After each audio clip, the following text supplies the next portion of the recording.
No cenário político internacional, existe uma arma mais letal do que tanques e mísseis. Ela não precisa da fumaça da pólvora, mas pode reescrever instantaneamente o destino de um país. Chama-se golpe, quando o poder é violentamente derrubado e um novo líder é colocado no comando, essa palavra fria aparece. Nos últimos 100 anos, os Estados Unidos têm sido os operadores mais habilidosos dessa arma.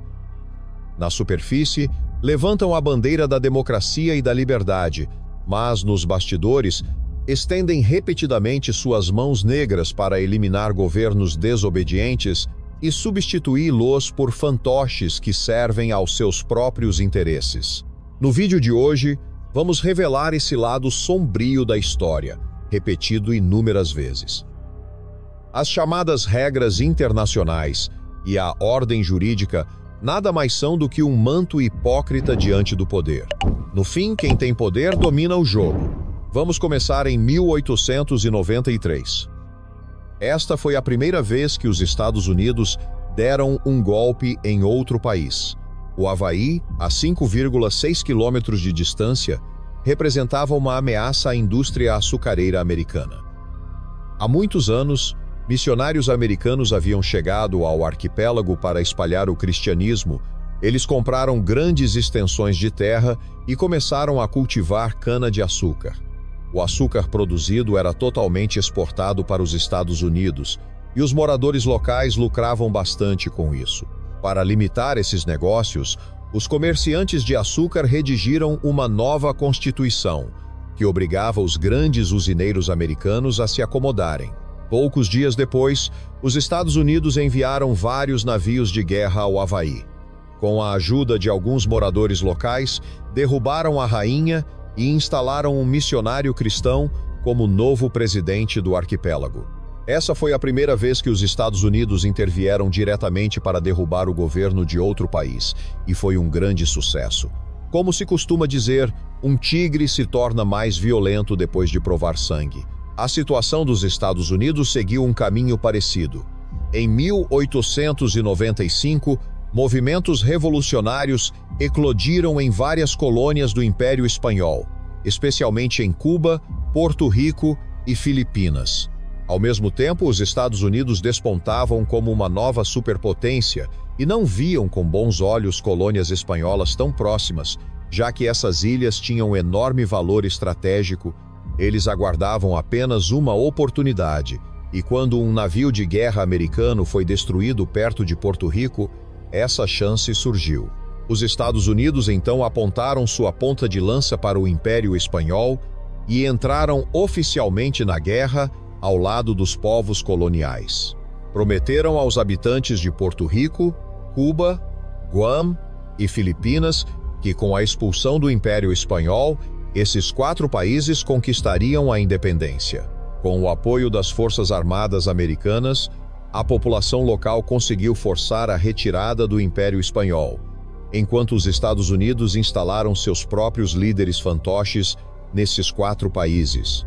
Em apenas 8 anos, os Estados Unidos estabeleceram seus governos favoritos nesses países por meio de golpes. Então, em 1909, as terras na Nicarágua, um país da América Central, eram muito adequadas para o cultivo de grãos de café. Muitas empresas americanas investiram ali, cultivavam grãos de café e os exportavam para todo o mundo. A Nicarágua realizou uma eleição e um novo presidente assumiu o cargo. Assim que chegou ao poder, tentou controlar essas empresas americanas, pois elas estavam saqueando os recursos naturais da Nicarágua. Os Estados Unidos, obviamente, não iriam ficar de braços cruzados. Começaram a espalhar rumores de que o presidente queria construir um canal no país, imitando o Canal do Panamá. Isso fez com que os vizinhos da Nicarágua se opusessem a ele. Embora a verdade tenha sido revelada como propaganda enganosa dos Estados Unidos 2 ou 3 décadas depois, uma rebelião eclodiu na Nicarágua naquela época. Os Estados Unidos imediatamente enviaram navios de guerra. Com o apoio do exército americano, os rebeldes venceram e o presidente foi forçado a renunciar. Os Estados Unidos também apoiaram o governo de sua própria escolha na Nicarágua. Apenas 2 anos depois, Em 1911, os Estados Unidos também planejaram um golpe em Honduras, um país vizinho a Nicarágua. O plano era exatamente o mesmo. O presidente de Honduras tentou controlar empresas americanas no país. Essas empresas estavam envolvidas principalmente no comércio de banana. O homem por trás das cenas era um americano chamado Rei da Banana. Para proteger seus negócios, esse homem lançou um ataque com seu exército particular e o governo dos Estados Unidos ficou ao seu lado. Quando a guerra se intensificou, o governo dos Estados Unidos pressionou por um cessar-fogo e o presidente de Honduras foi forçado a renunciar. O Rei da Banana apoiou então um presidente submisso em Honduras. O novo líder não só lhe concedeu mais terras para o cultivo de bananas, como também permitiu que todas as suas empresas usufruíssem de isenções fiscais. Um empresário americano derrubou o governo de um país inteiro. Chegamos a 1950. Nessa época, os Estados Unidos haviam se tornado uma das superpotências mundiais. A CIA transformou o medo da guerra em uma revolução completa. A atenção dos Estados Unidos não se limitava mais aos países vizinhos, mas sim ao mundo. Naquele tempo, os Estados Unidos tinham apenas um grande oponente, a União Soviética, e estavam determinados a impedir, a qualquer custo, a disseminação das ideias comunistas. Isso nos leva ao Irã. Em 1953, o Irã realizou novas eleições e Mohammad Mossadegh foi eleito primeiro-ministro. Mossadegh esperava retomar o país dos britânicos. Centenas de pessoas foram mortas em Teherã depois que o governo de coalizão liderado pelos Estados Unidos, em 1949, estabeleceu uma aliança com os Estados Unidos para derrubar Mossadegh. A vitória de Barrett foi enorme. Ele começou a convidar empresas americanas para o Irã a fim de perfurar petróleo. No entanto, durante seu governo, o Irã tornou-se uma ditadura. Ele passou a expurgar todos os políticos dissidentes, militares, líderes religiosos e líderes estudantis. Sua tirania se intensificou e culminou em 1979, quando os iranianos tomaram as ruas e Barrett fugiu às pressas. Isso marcou uma virada para o Irã e para o Oriente Médio, pois Barrett foi sucedido pelo Ayatollah Khomeini, um líder religioso que mudou completamente o cenário cultural e político do país. Os aliados dos Estados Unidos e as potências ocidentais tornaram-se inimigos. Uma investigação mais aprofundada da Revolução Iraniana de 1979 revela que suas raízes estão no golpe de 1953, apoiado pelos Estados Unidos, que levou Barrett ao poder. No ano seguinte ao golpe iraniano, em 1954, os Estados Unidos repetiram suas táticas na Vitality, visando o primeiro-ministro eleito. O crime do primeiro-ministro foi simplesmente restringir as empresas americanas no país. Essas empresas monopolizavam todas as redes elétricas e ferroviárias da Vitality. Ele também recuperou terras que haviam sido entregues a empresas bananeiras e as distribuiu a pessoas comuns, para que pudessem alimentar suas famílias por meio da agricultura. Assim como em Honduras, a indústria bananeira americana em Vítima tinha uma enorme influência, e os Estados Unidos naturalmente não podiam tolerar tal presidente. O presidente e o secretário de Estado dos Estados Unidos ordenaram à CIA que derrubasse o governo atual. A CIA agiu imediatamente, passou a fornecer armas a veteranos e alguns civis em Vítima. Também montaram uma estação de rádio perto da Flórida para transmitir notícias falsas, criando a ilusão de que uma rebelião havia eclodido em Vítima e uma revolução estava prestes a acontecer. Essas transmissões eram em espanhol e soavam como se viessem de uma estação local em Vítima. Ao mesmo tempo, esses veteranos e exércitos privados começaram a atacar o governo. Todos acreditavam que uma revolução realmente havia começado. Somente o presidente de Vítima sabia que a CIA estava por trás de tudo aquilo. Sob tremenda pressão, o presidente de Vítima finalmente renunciou. A CIA apoiou seu próprio fantoche como novo presidente. Desde então, Vítima mergulhou em assassinatos políticos e turbulências que não diminuíram até hoje. Apenas por causa de algumas pessoas desempregadas que viviam nos Estados Unidos, um país inteiro foi destruído. 70 anos depois, Vítima ainda sofre as consequências desse golpe. Era 1960 e o Congo tinha acabado de conquistar a independência do domínio colonial belga.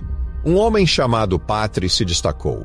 Os Estados Unidos estavam profundamente preocupados com a eleição do candidato Lumumba como primeiro-ministro, já que a Guerra Fria estava em andamento na época. O Congo era um país rico em recursos naturais, especialmente petróleo, que poderia ser usado na fabricação de bombas nucleares.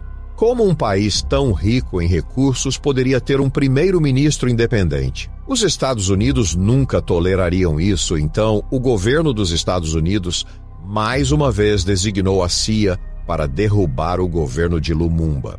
A CIA usou dinheiro, conexões e propaganda para atingir seu objetivo.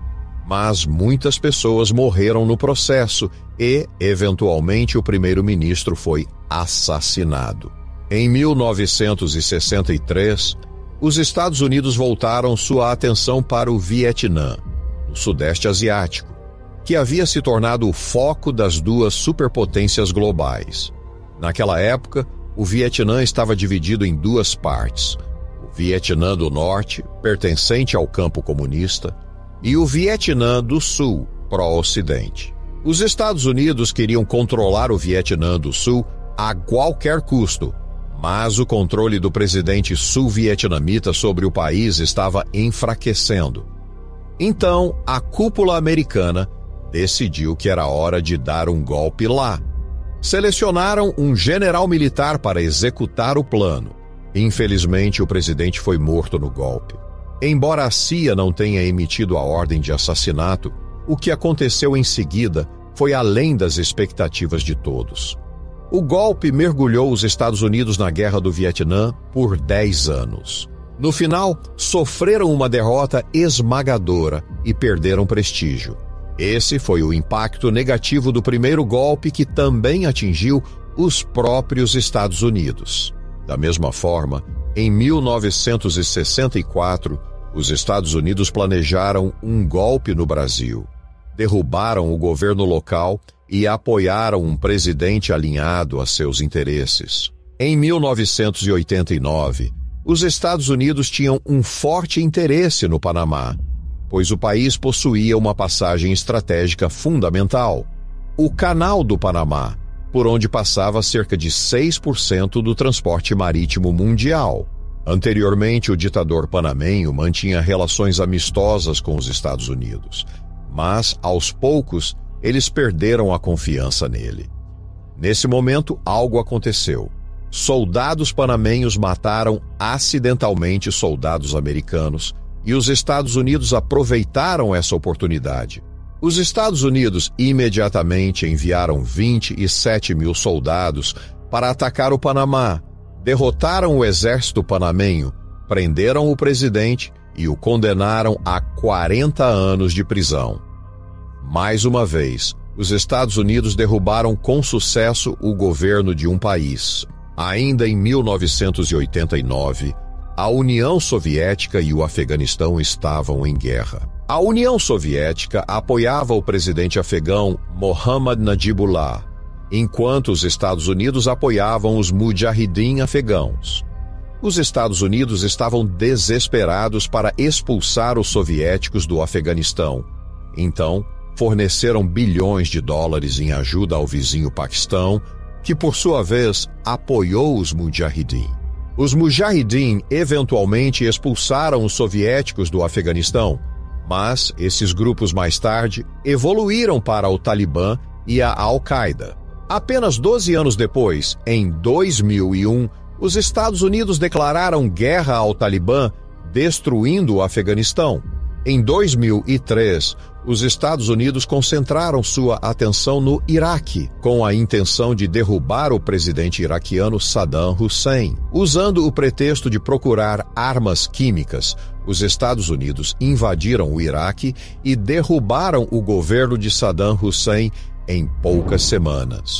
3 anos depois, em 2006, Saddam Hussein foi executado e mais um golpe apoiado pelos Estados Unidos foi declarado um sucesso. No entanto, o surgimento de organizações como o Estado Islâmico no Iraque perturbou a paz em todo o Oriente Médio e continua sendo uma grande preocupação para todas as partes envolvidas. Finalmente, em 2011, protestos contra ditadores eclodiram em todo o mundo árabe. Esses protestos ficaram conhecidos como a Primavera Árabe. O centro da Líbia era Muammar Gaddafi, que governou o país por 32 anos. Muitos líbios estavam insatisfeitos com suas políticas e Gaddafi era extremamente hostil aos Estados Unidos e à OTAN. Os Estados Unidos acreditavam que aqueles protestos eram uma boa oportunidade para derrubar Gaddafi. Então tentaram novamente substituí-lo por meio de um golpe e apoiar um novo governo. Desta vez, a OTAN esteve diretamente envolvida. Drones da OTAN abriram fogo contra o comboio de Gaddafi. Ele foi capturado e, após ser preso, foi espancado até a morte pela população no local. Do Havaí à Líbia, da América Central ao Oriente Médio, ao longo do último século, os Estados Unidos têm usado repetidamente golpes como arma para reescrever arbitrariamente o destino de outros países. Os povos dessas nações pagaram o preço do derramamento de sangue, da turbulência e da divisão, enquanto os Estados Unidos frequentemente usaram essas ações para obter vantagens e sair ilesos.